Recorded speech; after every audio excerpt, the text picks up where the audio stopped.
빼앗긴 삶, 그러나 꺾이지 않은 나. 1장. 시집의 문턱. 저는 평생을 아이들과 함께한 교사였습니다. 교단에 서 있던 제 모습은 언제나 당당했고 스스로도 꽤 단단한 사람이라 생각했습니다.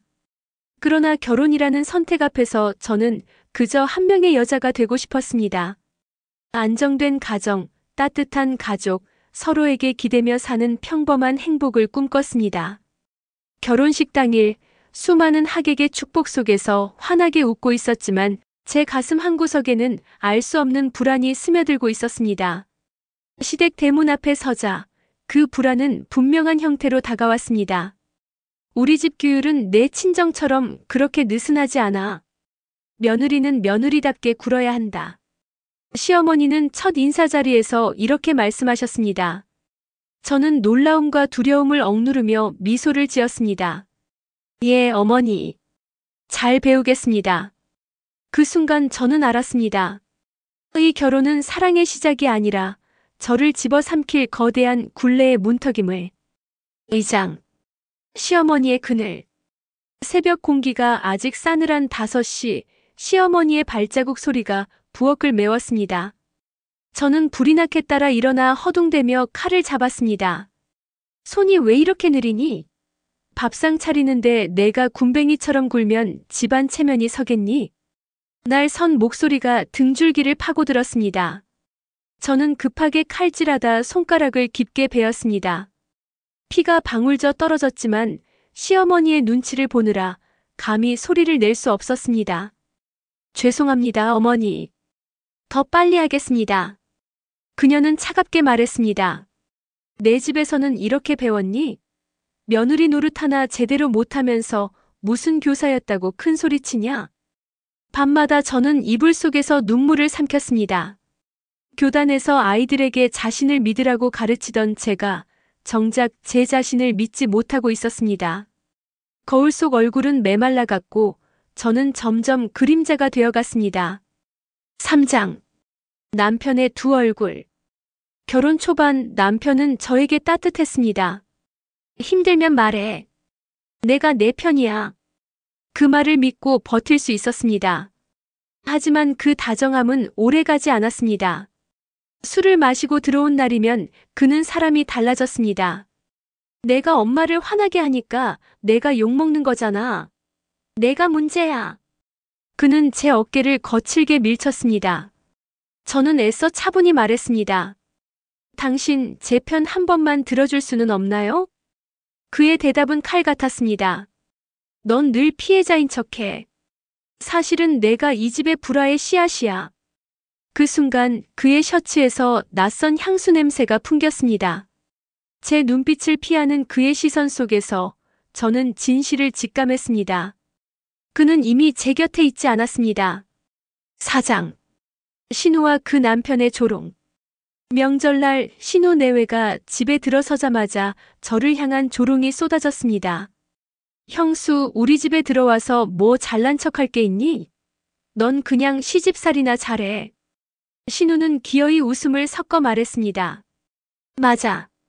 살림도 제대로 못하고 경제력도 없고. 그냥 빚덩이야, 형수는.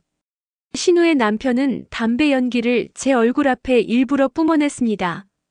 저는 억지 미소를 지으며 상황을 모면하려 했습니다. 하지만 속으로는 무너져 내렸습니다. 내가 그렇게 보잘것없는 존재일까? 내가 선택한 결혼이 이렇게까지 나를 초라하게 만들 줄이야. 그날 밤 저는 눈을 감아도 조롱 섞인 웃음소리가 귓가에 맴돌았습니다. 5장. 무너져가는 재산.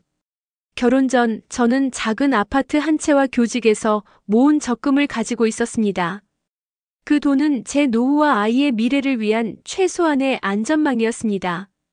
하지만 결혼 후 남편은 말했습니다. 내 재산은 이제 우리 집 재산이야. 내게 아니라. 저는 조심스레 반박했습니다. 저도 제 미래를 준비하고 싶어요. 최소한 제 이름으로 된 건 지키고 싶습니다. 그는 비웃으며 말했습니다. 결혼했으면 이기적인 생각은 버려. 너 혼자 살 거야? 가족이 먼저야. 며칠 뒤 통장을 확인한 순간 제 심장은 얼어붙었습니다. 모든 돈이 빠져나가 있었습니다. 남은 잔액은 0원이었습니다. 저는 숨이 막혀 바닥에 주저앉았습니다.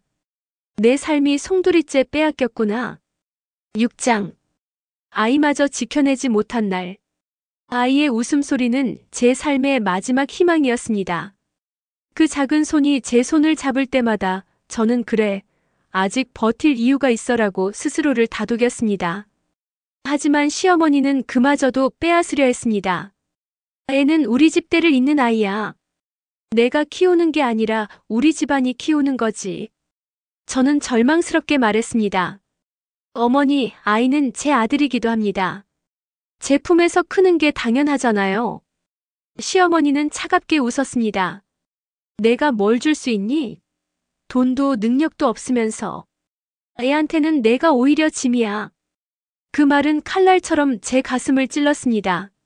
아이의 작은 눈망울이 저를 바라보았을 때 저는 속으로 울부짖었습니다. 내 아이마저 지켜내지 못한다면 나는 도대체 무엇을 위해 살아야 하지? 7장. 친정마저 빼앗기는 굴욕. 친정은 제 마지막 보루였습니다. 부모님은 평생 땀 흘려 일해 100억대의 재산을 일구셨습니다. 저는 결혼 후에도 그 자산을 자랑스레 여기며 언젠가 부모님께 효도할 날만을 기다렸습니다. 하지만 남편은 교묘했습니다. 당신 부모님이 가진 재산 결국 당신 목도 있잖아. 우리가 좀 미리 써도 괜찮지 않아? 저는 고개를 저었습니다. 그건 부모님께서 평생 모은 거예요. 제 욕심 때문에 손 떼고 싶지 않아요. 그러나 이미 늦었습니다. 신우 내외와 남편은 함께 작당하여 부모님을 속이고 서류에 사인을 받아냈습니다. 며칠 뒤 친정집에서 아버지의 떨리는 목소리를 들었습니다. 민구야, 우리 재산이 순식간에 다 넘어갔다. 우리가 속았구나. 그 순간 제 귀에서는 쨍소리가 울렸습니다. 숨을 쉴 수조차 없었습니다. 내가 지켜야 할 친정마저 망가뜨리다니 나는 딸로서조차 실패했구나. 8장. 폭력의 그림자. 남편의 손이 제 뺨에 날아든 순간 세상은 하얗게 번졌습니다. 왜 그렇게 말대꾸를 해? 내가 무슨 자격으로 나한테 대들어? 저는 입술에서 피가 번지는 걸 느끼며 겨우 입을 열었습니다. 당신, 이건 잘못된 거예요. 남편이 아내를 이렇게 대할 수는 없잖아요. 그는 웃음을 터뜨렸습니다. 잘못된 건 내가 여기 들어온 순간부터야. 너 같은 건 우리 집에 발을 들이지 말았어야 했어. 그날 밤 저는 방 안구석에 웅크린 채 멍든 얼굴을 가렸습니다. 그리고 제 몸만이 아니라 제 영혼까지도 시퍼렇게 멍들어가는 것을 느꼈습니다. 9장. 신우의 뺨. 신우와의 갈등은 늘 잔인했습니다. 하지만 그날은 선을 넘었습니다. 내가 뭔데 우리 집에서 목소리를 높여. 내가 감히 우리 오빠를 뭐라 해. 신우는 제 앞에 다가와 손바닥으로 제 뺨을 후려쳤습니다. 순간 귀가 울리고 귓속에서 웅 하는 소리가 퍼졌습니다. 저는 머리가 휘청거려 쓰러질 뻔했지만 겨우 버텼습니다. 왜 이렇게까지 하세요? 저는 그냥. 제 말은 끝내 떨림으로 흩어졌습니다. 신우는 비웃으며 말했습니다.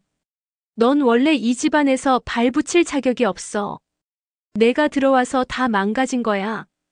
그 말은 제가 존재 자체로 죄인이라는 선언이었습니다. 그날 밤 제 눈물은 끝없이 흘러내렸고 이 집안에서 나는 더 이상 사람이 아닌 걸까 하는 절망만이 남았습니다. 10장. 무너지는 인간의 굴레. 모든 것을 빼앗겼습니다. 제 재산, 아이, 친정의 자산, 그리고 제 존엄까지. 거울 속 제 얼굴은 낯설었습니다. 퀭한 눈, 멍든 뺨, 꺼져버린 웃음. 나는 도대체 누구인가, 아내인가, 며느리인가, 아니면 그저 희생양인가. 그때 저는 깨달았습니다. 이 굴레는 단지 가족의 폭력이 아니라 제가 순종이라는 이름으로 스스로를 묶어온 사슬이라는 것을. 저는 조용히 속삭였습니다. 이제는 나 자신을 지켜야 한다. 누가 뭐라 해도 나는 나를 버릴 수 없다. 그 결심은 연약했지만 제 생애 처음으로 진정한 저를 향한 다짐이었습니다. 그 순간 제 안에서 아주 작은 불씨가 다시 피어올랐습니다. 11장. 무너진 자리에서의 결심. 밤마다 눈물로 베개를 적시며 생각했습니다. 이대로 사라질 순 없어. 아이를 위해서라도 부모님을 위해서라도 나는 다시 서야 한다. 아직도 내 마음은 두려움으로 떨렸지만 아주 작은 불씨가 가슴 속에서 다시 살아났습니다. 그 불씨는 존엄을 되찾겠다는 결심이었습니다. 12장. 첫 발걸음. 저는 법률 상담소를 찾아갔습니다. 손이 떨리고 문 앞에서 수십 번을 망설였지만 결국 안으로 들어갔습니다. 변호사는 제 이야기를 묵묵히 들은 뒤 말했습니다. 용기 내셨습니다. 이제부터는 법이 당신의 편이 될 수 있습니다. 그 말은 제 심장을 쿵 하고 울렸습니다. 나는 혼자가 아니구나. 13장. 증거를 모으는 나날. 남편과 신우 내외가 저지른 일들을 하나하나 기록했습니다. 휴대폰 메모에는 욕설이 담긴 문자, 녹음 파일, 가계부의 내역까지 차곡차곡 쌓였습니다. 때때로 남편이 폭언을 퍼부을 때 저는 속으로 다짐했습니다. 그래, 더 말해라. 내 말 한마디 한마디가 언젠가는 내 무기가 될 테니. 14장. 뜻밖의 동지들. 어느 날 같은 마을에 사는 아주머니가 다가와 속삭였습니다. 나도 비슷한 일을 겪었어. 하지만 당신처럼 용기 내지 못했지. 응원할게요. 그 순간 저는 깨달았습니다. 내 고통은 나만의 것이 아니었다는 걸. 사회 곳곳에서 수많은 여성이 같은 굴레에 묶여 있었다는 걸. 15장. 아이의 눈빛. 아이를 만날 수 있는 짧은 면회 시간, 아들은 제 손을 꼭 잡으며 말했습니다. 엄마, 나 무섭지만 엄마가 꼭 나 데리러 올 거지. 그 순간 제 모든 눈물이 터져 나왔습니다. 그래, 아들아. 무슨 일이 있어도 엄마가 널 지켜낼 거야. 그 작은 손의 온기가 제 심장을 다시 뛰게 했습니다. 16장. 첫 승리. 법원에서 임시 양육권 판결이 나왔습니다. 아이를 품에 안는 순간 세상이 다시 빛을 되찾았습니다. 시어머니는 소리쳤습니다. 내가 뭔데 애를 데려가. 내가 무슨 엄마라고. 저는 떨리는 목소리로 대답했습니다. 저는 이 아이의 엄마입니다. 그 누구도 대신할 수 없는. 17장. 사회의 무대에 서다. 저는 제 이야기를 조심스레 글로 써서 여성인권단체에 보냈습니다. 며칠 뒤 강연 요청이 들어왔습니다. 강단에 서는 순간 수백 명의 눈동자가 저를 바라보았습니다. 저는 오랫동안 시집살이와 폭력에 짓눌려 있었습니다. 하지만 이제는 제 목소리로 제 삶을 지켜내고자 합니다. 박수 소리가 울려 퍼졌습니다. 그 소리는 제 과거의 멍을 위로하는 듯 했습니다. 18장. 무너지는 상대들. 남편과 신우 내외의 비리와 재산 횡령이 드러났습니다. 언론에도 보도가 되었고 그들의 가식적인 얼굴은 하루아침에 무너져 내렸습니다. 남편은 제게 전화를 걸어 애원했습니다. 한 번만 용서해줘. 우리가 잘못했어. 저는 차갑게 대답했습니다. 이제 와서 무슨 소용이죠? 이미 돌이킬 수 없는 길을 선택한 건 당신이에요. 19장. 새로운 시작. 아이와 함께 작은 전셋집에 들어갔습니다. 낡고 작은 집이었지만 그곳은 제게 세상에서 가장 큰 성이었습니다. 아침마다 아이의 웃음소리를 들으며 생각했습니다. 이게 진짜 행복이구나. 남들이 빼앗을 수 없는 나만의 평화. 20장. 나 다시 서다. 세월은 흘렀고 제 삶은 다시 굴레 밖으로 걸어 나왔습니다. 지금도 얼굴에 흉터, 마음의 상처는 남아있지만 그 상처는 제 약점이 아니라 증거입니다. 저는 후배 여성들에게 말합니다. 아무리 짙은 어둠이라도 끝내는 새벽이 옵니다. 제 이야기가 그 증거입니다. 그리고 조용히 아이의 손을 꼭 잡습니다. 이제 저는 더 이상 희생자가 아닙니다. 저는 다시 선 인간, 다시 선 엄마, 다시 선 나 자신입니다.